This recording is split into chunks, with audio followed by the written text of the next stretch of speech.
The Roz and Mocha Show. KiSS 92.5.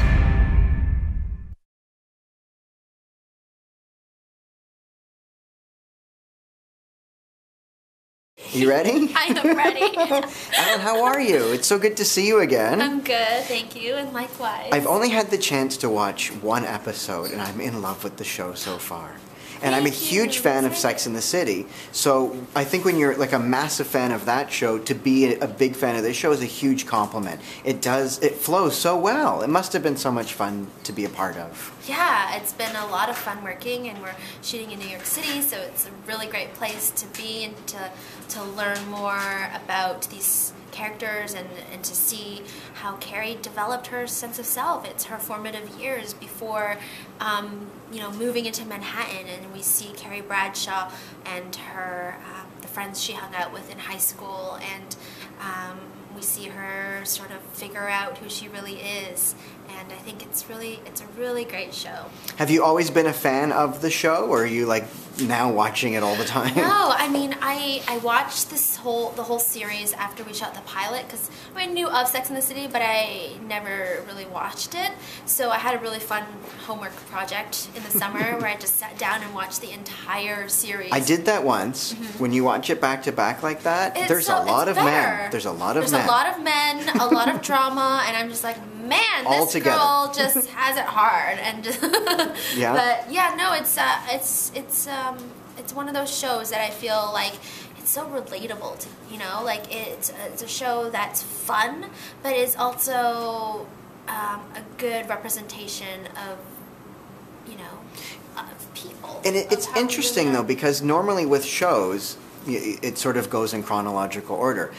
Maybe I'm wrong, but this is the first time where we already know the character in her older life. Now we're getting to know her in her younger life.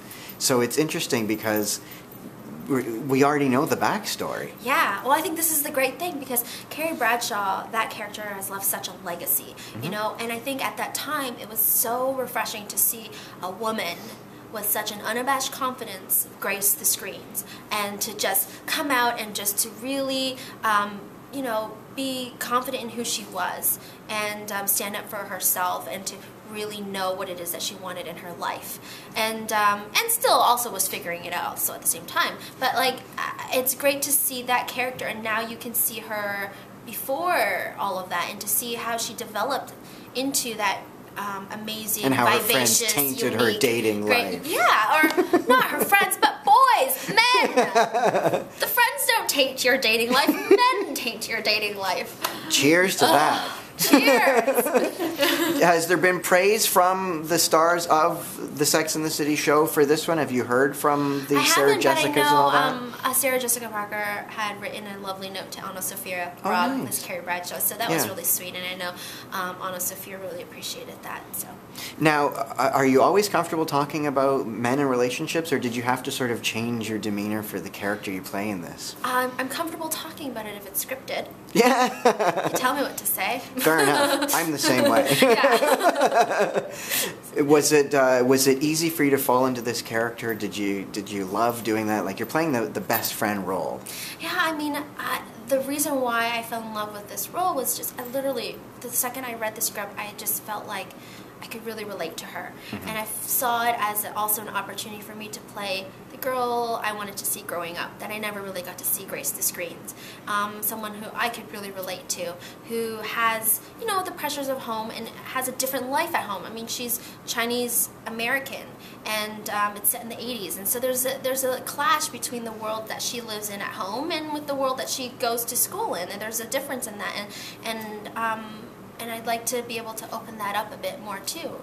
And that's something that was that I could never really find on TV when I was growing up. Let's talk about the fashions. Yes. How much do you love the fashion? I love the fashion. It's great. Do you get to pick what you wear? Is it No, for you, or do you have any input? Oh, definitely. I mean, Eric Damon, who's head costume designer, he's really great. He also worked on the Sex and the City and also Gossip Girl. He's really great at putting together outfits.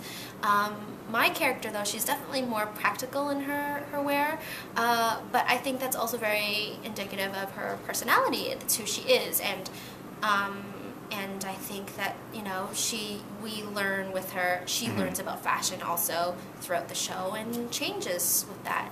I mean, what we wear, I think, represents who we are in a way too. It's a form of self-expression, so.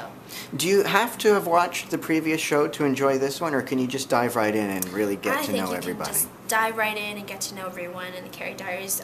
The writers, the entire team on behind the scenes on the show have been really great at really developing these characters, and yeah, it's a show that I think a lot of people are going to be able to identify with, because it's the time in our lives that's, you know, there's a nostalgia towards that. Maybe that's why I loved it so much. Yeah, I mean, I feel like maybe high school has just tainted us so much that it's like that's why we want to keep going back and watching it and know that, you know what, it was okay. Like, things happened, and it wasn't just me, but it happens, you know, it happens to everyone, and that's when everything is sort of a big deal, because there are a lot of firsts, you know, and so everything seems bigger than maybe it is. Is there pressure for this show because everybody was a fan of that? Is there pressure on you guys as characters and actors for this one, or do you not find that?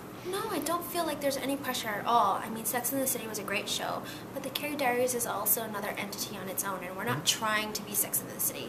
But again, we do have a lot of the whole creative team, you know, a lot of them worked also on the Sex and the City, so we do have the support of that, and them putting in their input too, and writing the shows and being there, working with us, some of the directors too. Like, I feel like it's just there on its own. It's the aura of it is still there, but we're not trying to be it, because all the characters are different, and it's also set in a different place and a different time. So it also has elements of its own that are exciting. Well, congratulations! I've only watched one. I can't wait for all the rest of the season. I hope but you I absolutely enjoy the rest of them too. Loved it, and you were fantastic. So thank you. Great honor to meet you once again. Oh, thank you, and likewise. Cool. Thank you so much. Cool. Yay. The Roz and Mocha Show. KiSS 92.5.